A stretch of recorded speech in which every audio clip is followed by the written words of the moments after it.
Hi everyone, this is Dr. Jennifer Hobson from the Hobson Institute. This video will review breathing exercises that will address respiratory conditions.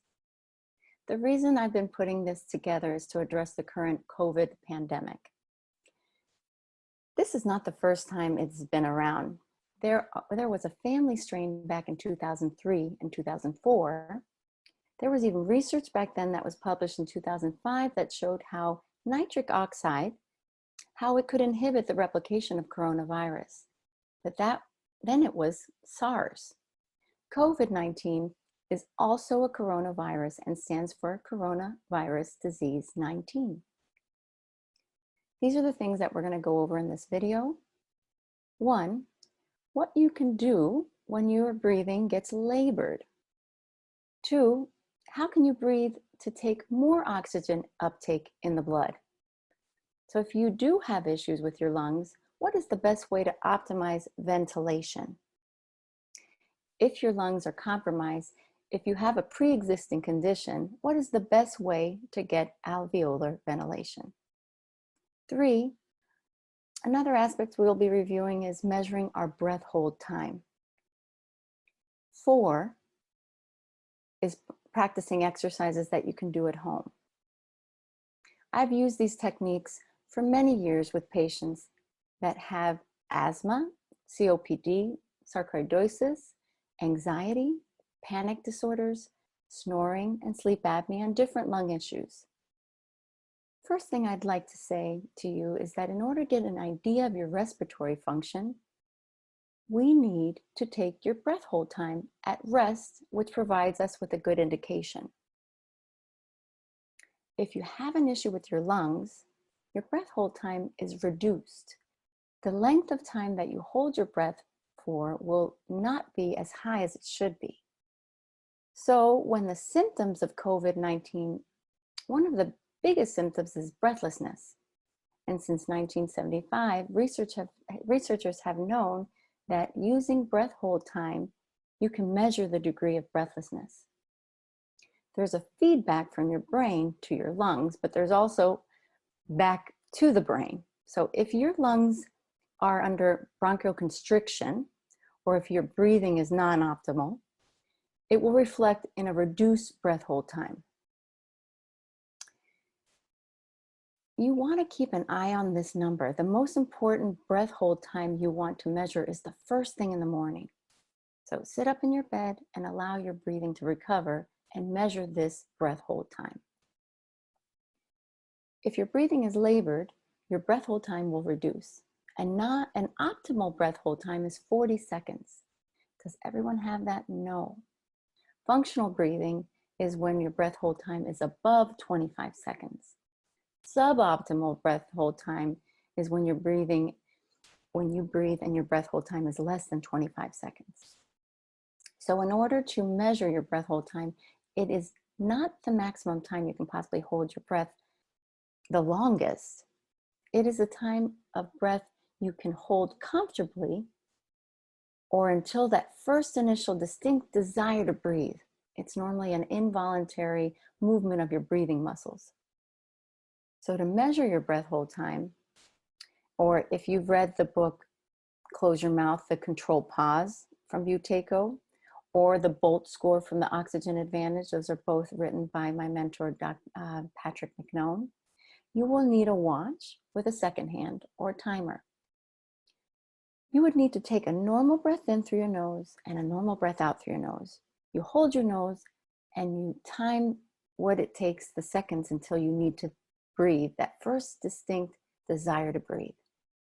Corresponding with that, you may feel that there is an involuntary contraction of the diaphragm or some tension in your throat, or you feel a distinct desire to breathe.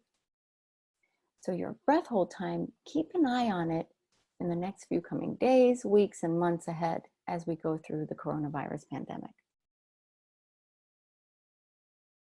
If you do have signs of breathlessness, it is important that you don't breathe fast or shallow. This is ironic because when you feel breathless, whether you have a pre-existing condition, it is very common with people with asthma and those with respiratory conditions. It is very normal that when you feel breathless, You feel that you are not getting enough air into your lungs. There's a level of air hunger, and what that will generate is automatically people start breathing faster, they start breathing shallow, and often they breathe through their mouth. And that will only feed back to their symptoms. That is entirely the wrong thing to do when you have breathlessness. Anytime you feel breathless, even if you're wheezing, if you have coughing with asthma, if you have respiratory complaints, the optimal way to enhance alveolar ventilation, in other words, the amount of oxygen that is reaching down into the small air sacs in your lungs, because ultimately we breathe that oxygen in, is taken into your body, so oxygen can transfer from the lungs to the blood. And with COVID-19, one of the recognitions is that when there is a severity or progression of the disease, the blood oxygen saturation decreases. Now, there's a way to breathe to enhance blood oxygen saturation. It is not by breathing fast and shallow, but by breathing slow and deep, in and out through your nose. So the best way to think about breathing is that it should be light, it should be slow, and it should be deep. Some of you will remember this better with the acronym LSD. So you are thinking about light, and you're thinking about slow, and you're thinking about deep. What I'd like you to practice is put your hands on either side of your lungs at the lower two back ribs. So you're going to put your hands right at your lower back ribs. There you can feel the base of your lungs, where it meets your abdomen, where the diaphragm separates your midsection. The diaphragm is a massive muscle that in many people isn't very active. So we want to try to activate it. You're going to have your lips together, your tongue on the roof of your mouth. Breathe in and out of your nose and decrease the speed of air in and out of your nose. Reduce the air coming in and out of your nose. So you're going to be holding your lower ribs, feeling that movement, and starting to reduce the airflow through your nose. As you breathe in and out, perform a long, prolonged exhalation. As you breathe in, you should feel that your lower ribs are moving inwards. So gently breathe in through your nose. Feel the lower ribs are moving outward. And gently breathe out. And you feel the lower ribs moving inwards. This is a good time to do it. So try this with me. An optimal rate is 6 breaths per minute. You can time it. So I want you to breathe in, 2, 3, 4, out, 3, 4, 5, 6. Breathe in, 2, 3, 4, out, 3, 4, 5, 6. Breathe in, 2, 3, 4, out, 3, 4, 5, 6. In, 2, 3, 4, out, 3, 4, 5, 6. Breathe in, 2, 3, 4, out, 3, 4, 5, 6. In, 2, 3, 4, out, 3, 4, 5, 6. In, 2, 3, 4, out, 2, 3, 4, 5, 6. And if you can continue like that for a period of time, start with 5 minutes. You want to be able to reduce your breathing to 6 breaths per minute. So you're going to breathe in for 4 seconds and breathe out for the count of 6 seconds. But during rest, you shouldn't hear breathing. You shouldn't see it move in your body. When we think about breath, we think of 3 pillars: the biochemistry, biomechanical, and cadence breathing. Each pillar is the leg of a stool that has its own merits. When changing your breathing pattern, it is important that you don't increase the minute ventilation. Don't breathe harder than you feel you need to breathe. The harder you breathe can lead to bronchial constriction. We often see it with people with asthma. They feel that they have their airways getting tight, that they're not getting enough air, and that they have to start breathing harder to compensate for that feeling that they're being suffocated. This actually causes the airways to cool and to dry out, and it feeds back into airway narrowing. So when you think about breathing, think about not to breathe more than you feel that you need to, but of course, when you're feeling respiratory symptoms, your breathing is naturally faster and harder. But don't exaggerate that. The harder you breathe causes bronchial constriction. If you have respiratory symptoms, your breathing is naturally faster, but don't exaggerate it. When you feel breathless during breathing, a good way to reduce the feeling of breathlessness is to breathe light, to breathe slow, and to breathe deep. So the sensation of breathlessness is reduced and alveolar ventilation is increased when you reduce your respiratory rate, how fast you're breathing. So when you're thinking about breathing, and it's not just the amount of breaths per minute, but about the size of each breath, which is called the tidal volume. And the number of breaths per minute multiplied by the tidal volume is the amount of air you breathe in and out per minute. I often feel that patients with asthma, they often feel that their airway is getting tight. They're feeling that they're not getting enough air. They breathe harder to get rid of that feeling of suffocation. But remember, this causes the airway to narrow. You don't want to be breathing more than you need to, which will cause the bronchioles to constrict. The second pillar is using your diaphragm. Many people will talk about the benefits of deep breathing, but they often misinterpret this. When I tell people to take a deep breath in, they take a big breath in, and that's not correct. Taking a deep breath is not a big breath. A deep breath manifests a lateral expansion and contraction of the lower ribs, that's your diaphragm. So as you breathe in the lower ribs, you should move out as you inhale and breathe in as you exhale. So why do we slow down our respiratory rate? The reason being is for every breath you take into your body, not all the air reaches the small air sacs in the lungs for gas exchange to take place and to bring it to the lungs, to the blood. For every breath you take, 150 mils of that air remains in dead space. A certain amount of air remains in your nose, a certain amount remains in your throat, in your trachea, in your bronchi, and in your bronchioles. Dead space, if you are breathing fast and shallow, you are taking a lot more breaths per minute, and you're leaving a lot more in that dead space. When you reduce respiratory rate, you're not wasting so much air in the dead space. The key with breathing is to enhance alveolar efficiency. Breathe slow, breathe light, and breathe deep. Now, when you are feeling breathlessness, it is difficult to reduce the breathing. Reason being is that your breathing is already labored and there is a feeling of suffocation or air hunger. But a way to help your breathing and to get it under control is to help calm your breathing, is to take small breath holds, little small breath holds as you breathe.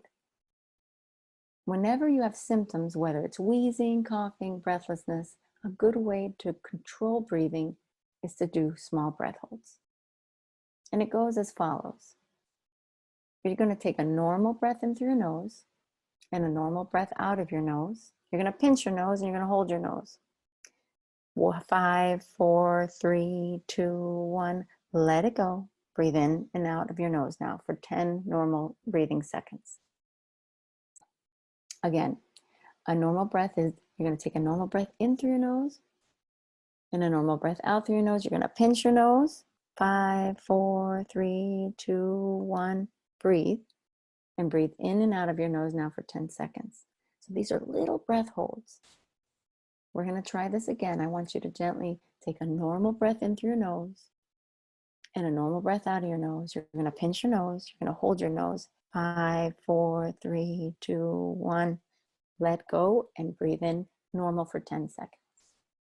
These are little breath holds. We're going to continue doing this a little while. And again, breathe in normal breath through your nose and a normal breath out of your nose. You're going to pinch your nose, hold your nose. 5, 4, 3, 2, 1. Let go and breathe in and out normal for 10 seconds. And again, take a normal breath in through your nose and a normal breath out through your nose. Pinch your nose, hold your nose. 5, 4, 3, 2, 1. Then let it go and breathe in and out of your nose for 10 seconds. It's important that the length of breath hold time doesn't affect your or disrupt your breathing. So if you feel like 5 seconds is too long and it makes you breathe big when you unplug your nose, that's too long of a breath hold. A rule of thumb is that your length of breath hold time shouldn't be more than your CP measurement or the Bolt measurement or the measurement of your breath hold time in the beginning of the webinar. If the length of your breath hold time is 6 seconds, the length of your time to hold your breath should be only 3 seconds. So everybody, let's take one breath hold. Just see how long you can hold your breath till that you feel that distinct air contraction of your throat, your neck, or your tummy. Just that distinct first desire to breathe. Gently breathe in, gently breathe out. Plug your nose and time yourself. You're going to time yourself and hold your breath until you feel that neck jerk or tummy jerk. That number you need to know. You're holding your breath, and ideally above 25 is functional, below 25 is not. The goal is 40. So with that breath hold time, you understand if you need to work more on your breathing. So when your breathing is labored, it's important to breathe. Not breathe fast and not breathe shallow, not breathe through the mouth. That will only feed back into your symptoms. So again, for the breathing emergency exercise, for coughing, for wheezing, for labored breathing, you're going to do this. You're going to breathe in through your nose normally, a gentle breath out through your nose. You're going to pinch your nose. You're going to hold your nose. 5, 4, 3, 2, 1. Then you're going to unplug and breathe through your nose for 10 seconds. If you're feeling anxious, 2 things to do. It's just simply slow down the breath. Don't breathe fast and shallow because it'll contribute to agitation of your mind. There's a link to your diaphragm and the emotions, and a link between how fast you breathe and your emotions. Fast and shallow breathing triggers fight or flight, the sympathetic nervous system. It's a stress response. Unfortunately, we are in that system and we're not fighting and we're not flying and we're not running, but we're sitting there breathing improperly. If you're feeling a stress response, you need to do the opposite. And don't take that big, deep breath that people normally tell you to do. If you take big, deep breaths, you will be blowing off too much carbon dioxide, which will cause your blood vessels to constrict and will cause a left shift of the oxygen hemoglobin dissociation curve. But ultimately, the more air you breathe, the less oxygen gets delivered throughout the body. Don't have the belief that the more air you breathe through your lungs, the better. If you breathe hard, you will feel lightheaded. That is not a sign of increased oxygen delivery to the brain. What happens there is that the hard breathing has taken out too much carbon dioxide from the blood through the lungs, and the loss of carbon dioxide reduces oxygen to the brain. When we did the small breath hold exercise we just did, where you breathe in and out, you hold your breath for 3 to 5 seconds, and then you breathe normally for 10 seconds, you're harnessing nitric oxide in the nasal cavity. Nitric oxide is produced in the nasal cavity. It is produced in the nose, and it also produced in the paranasal sinuses. But nitric oxide has antiviral effects. It is antibacterial and it is antimicrobial. It is not produced in the lungs to the same quantity, and it's produced in the nose and not the mouth. The only way to harness the antibacterial properties of breathing is if you use your nose. If you breathe through your nose, 50 to 200 parts per billion by nasal breathing is made of nitric oxide. You can also enhance this by 3,000 parts by humming. If you look at the research done by Professor John Lundsberg at the Carl Links Institute in Sweden, he talks about humming increasing the production of nitric oxide. Getting nitric oxide in our paranasal cavity into the nasal cavity is produced by humming more, getting more of it. You're taking a normal breath in through your nose and you hum. So try this. You're going to breathe in through your nose, put your tongue in the roof of your mouth. Now hum.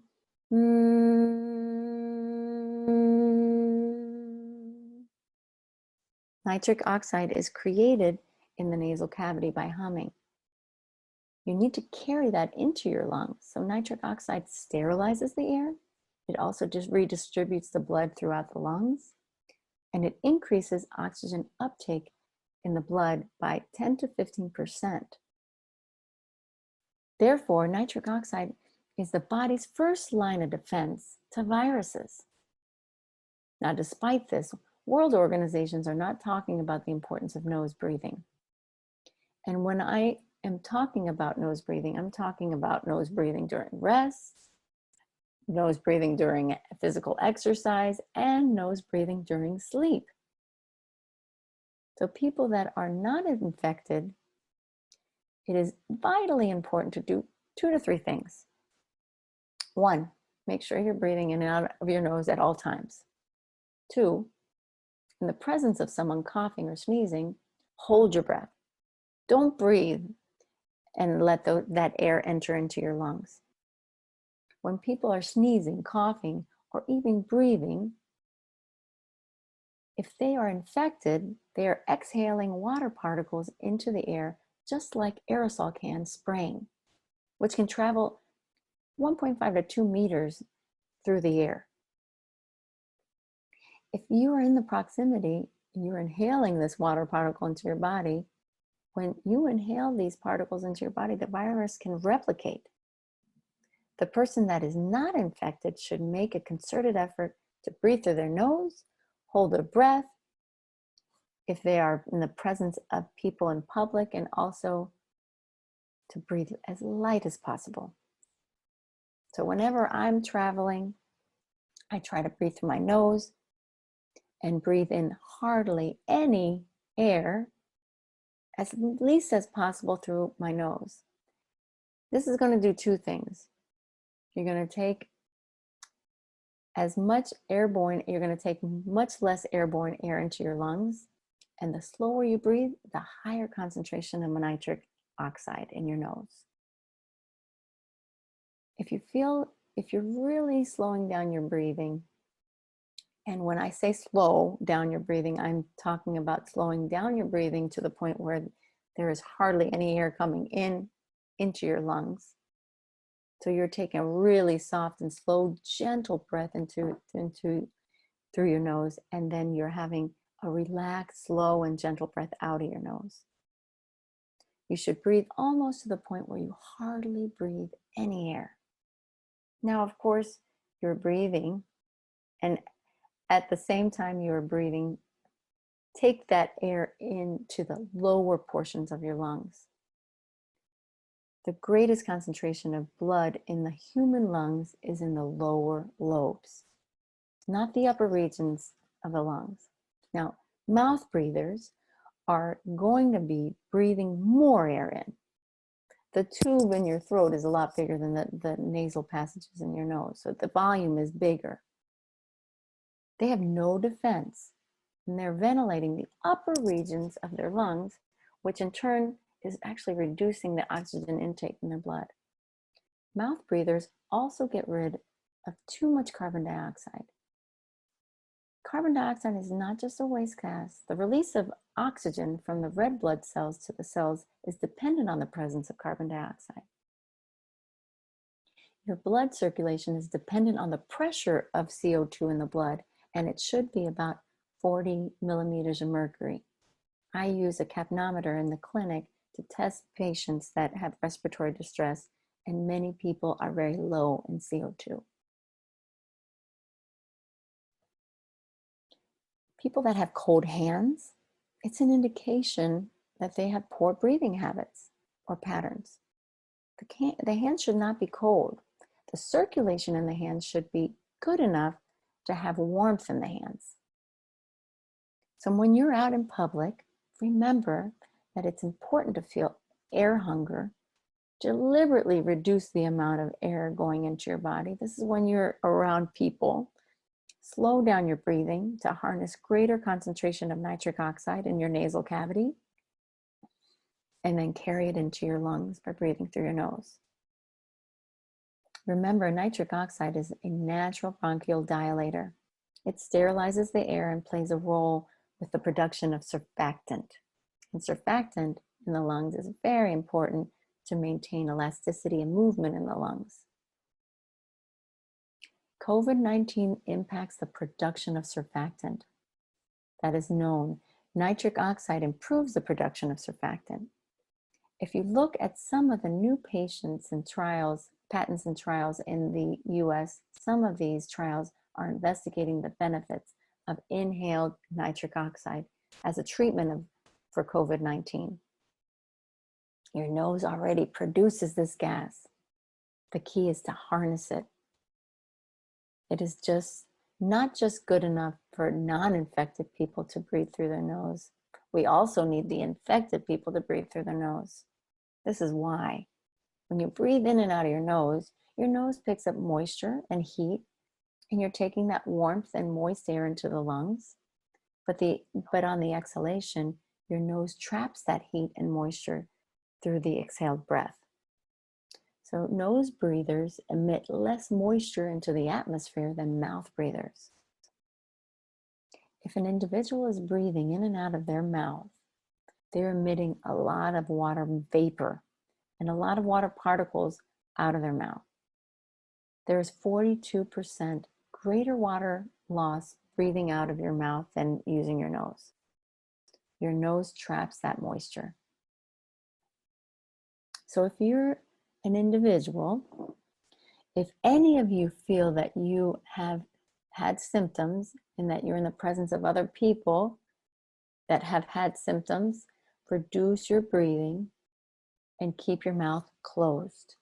Don't emit so many water particles in the air, because those water particles are a means of transmission of the virus. So to give you a few pointers, you need to make sure that your mouth is closed during sleep. You need to protect your airways. You should never wake up with a dry mouth or dry throat in the morning. You should always wake up with a moist mouth in the morning. Long-term nasal breathing during sleep is super important for health and energy. Mouth breathing causes unrefreshed sleep, lighter sleep. It also increases the risk of snoring and the risk of obstructed sleep apnea. We have encouraged people to tape their lips so that they breathe exclusively through their nose to sleep. I know that sounds a little bit crazy, but we've traditionally used 3M micropore tape.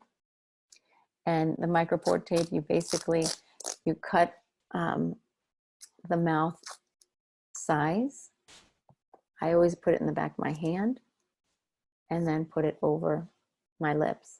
And I keep my mouth closed at night. I always place my tongue in the roof of my mouth. Not only that, we definitely use either Breathe Right, these Breathe Rights, or this is called the Mute. These are nasal dilators to open up your nose. This is called the Nasal Aid. You want to open up your nose and then possibly tape, but there's more options for the tape. Another good tape I've been using for years is Somnifix, which covers the lips. It has a little vent right in the middle to allow breathing through your mouth. If you need to, you know, some people can't tolerate keeping their lips together. Now, on the market by my mentor, Patrick McNone, is a new tape called Myotape. And Myotape from Ireland, it has a hole in it. So this is actually ideal for people that are nervous about taping because it doesn't cover the mouth. And you're basically just putting about 30% a stretch. You put it over the mouth and it kind of shrinks your lips a little bit together and keeps them together. Just like that. And they also have them for kids. So I just tried these with my kids this week and they love them. So they're just a little smaller. So that's myotape.com. So I've given you three options. Three options. The 3M micropore tape we've been using for years. That you can get in a pharmacy. The Somnifix is somnifix.com. That has a little vent, and then the Myotape has the hole. Now I'm just going to close by doing a few slow breathing exercises so that we can practice more.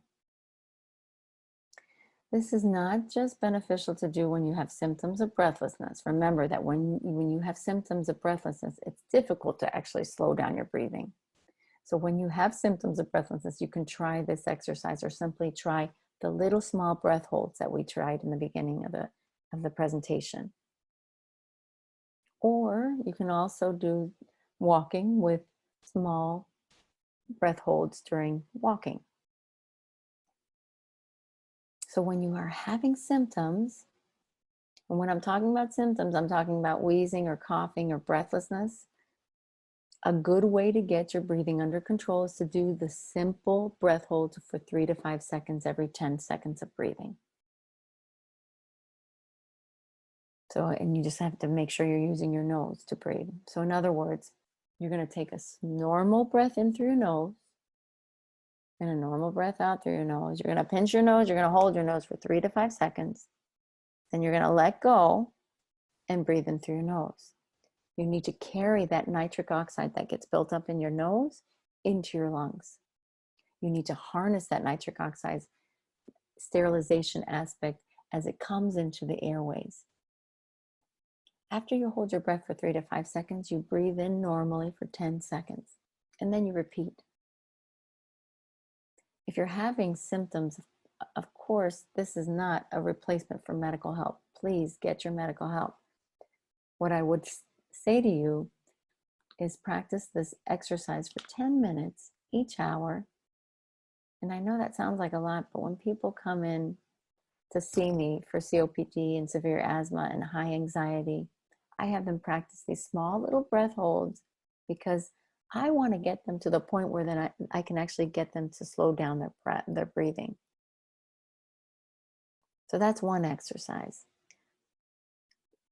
Normally people that have high anxiety or severe breathing, they can't slow down their breath. So you need to do those little breath holds, the 3 to 5 second breath holds for every 10 seconds of breathing. Now the second exercise, you're going to take a normal breath in through your nose, a normal breath out through your nose. You're going to pinch your nose. You're going to hold your breath between 5 to 10 paces when you walk. When you need to breathe, breathe through your nose. You should not do this if you're pregnant or if you have heart conditions that are unstable. This is a very good exercise to do. So this is when you're walking. So you're going to, again, take a normal breath in through your nose and a normal breath out through your nose.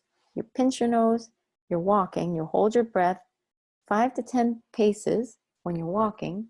When you need to breathe, you breathe through your nose. This exercise will harness nitric oxide, and it will also slightly increase carbon dioxide in the blood, and it will have a bronchodilation of the airways, and it will reduce the sensation and perception of breathlessness.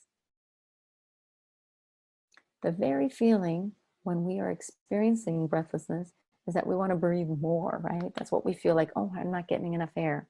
We want to breathe faster and shallow. It's absolutely the wrong thing to do. The recommendations that are coming from China as a part of post-treatment of COVID-19, they're saying to monitor your oxygen saturation, monitor your blood oxygen saturation. You can buy the small little pulse ox that you can put on your finger from Amazon. They're very inexpensive, anywhere from $30 to $100. You put them on your finger. It has a little red light and a little infrared light, and it tells you how fully loaded your blood is with oxygen. To increase alveolar ventilation and to increase oxygen uptake in the blood, this is a repeat of the exercise earlier on. I want you to have your hands on either side of your lower ribs. Have your mouth closed, your tongue on the roof of your mouth, and only breathe through your nose, and start slowly slowing down your speed of air coming in through your nose. And at the top of the end of the breath, you have a relaxed, slow, gentle breath out. The whole objective is that in terms of slowing down your breath, you want to breathe slowly, and you want to deliver that air down to the deeper regions of your lungs. If you breathe slow, you are not wasting as much air in dead space. If you breathe fast and shallow and through your mouth, you are not ventilating your lungs as optimally as you should.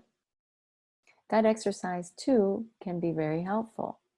Even if you are not having symptoms, it can be very helpful in terms of normalizing your breathing patterns. Remember, you breathe light, you breathe slow, and you breathe deep.